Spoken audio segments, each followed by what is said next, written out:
ইসলামী আন্দোলন বাংলাদেশের আমির বিশ্বাস চরমনাইকে যেখানে পাবে সেখানে থেকে সাইজ করতে মেরে ফেলা হুমকি দেওয়া হয়। তাহলে তোমাদের মাধ্যমে জাতি ভালো কি আশা করতে পারে?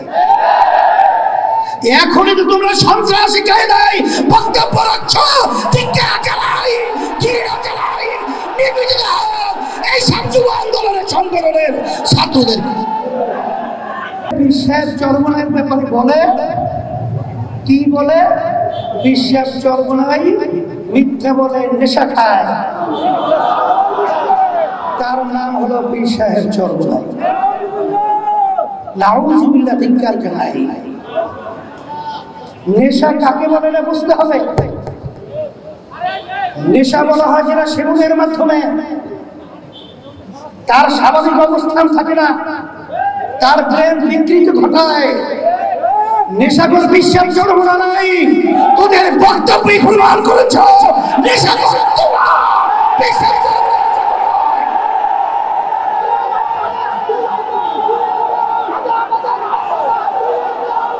এরপরে আপনারা দেখেছেন নালে কোন সুস্থ মানুষ তারা কি এই ধরনের বক্তব্য দিতে পারে? তাহলে বুঝে গেল ওদের মাথা বিকৃতি ঘটে গেছে।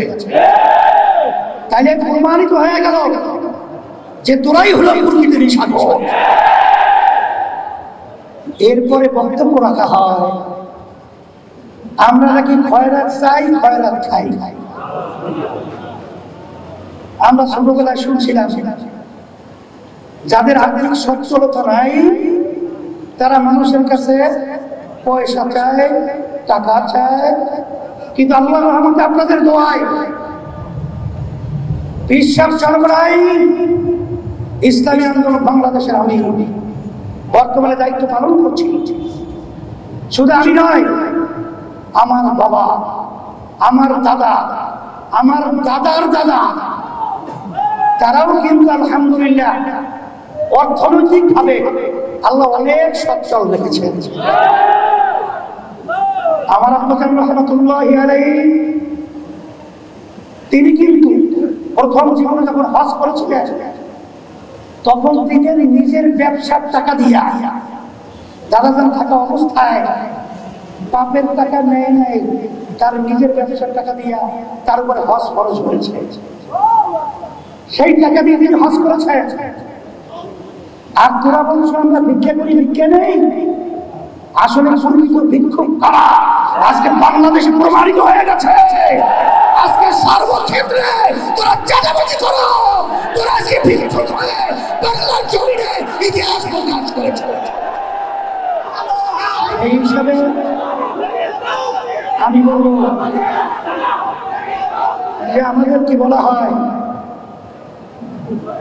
বিভিন্ন সময় আমরা নাকি মূর্খ।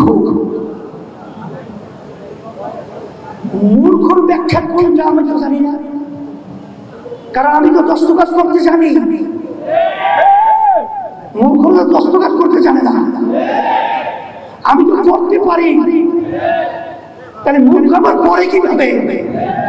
আমি তো পড়তে পারি এবং আমি পড়াতেও পারি, তাহলে আমি মূর্খ হলাম কিভাবে? আসলে যারা এই বক্তব্য রেখেছে তারাই হলো জ্ঞান পাপী, তারাই হলো প্রকৃত মূর্খ।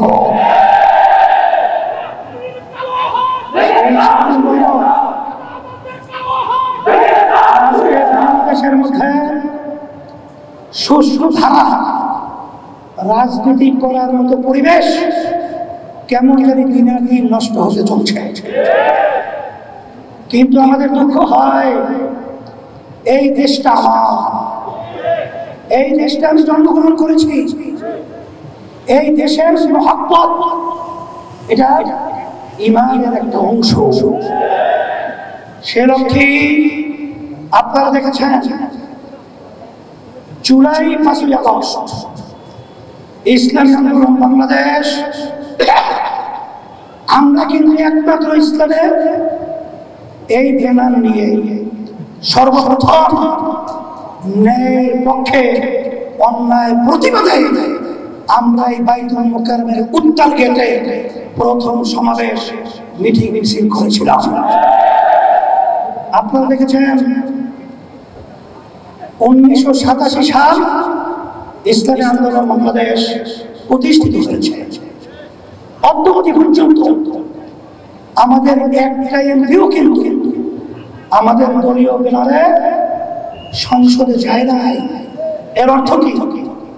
আমরা তো দুর্বল না, কিন্তু আমরা চাঁদাবাজদের সহযোগী হই নাই, খুনিদের সহযোগিতা হই নাই, দেশের টাকা বিদেশে পাচারকারীদের সহযোগী ক্ষমতায় যাওয়া সিঁড়ি আমরা হই নাই।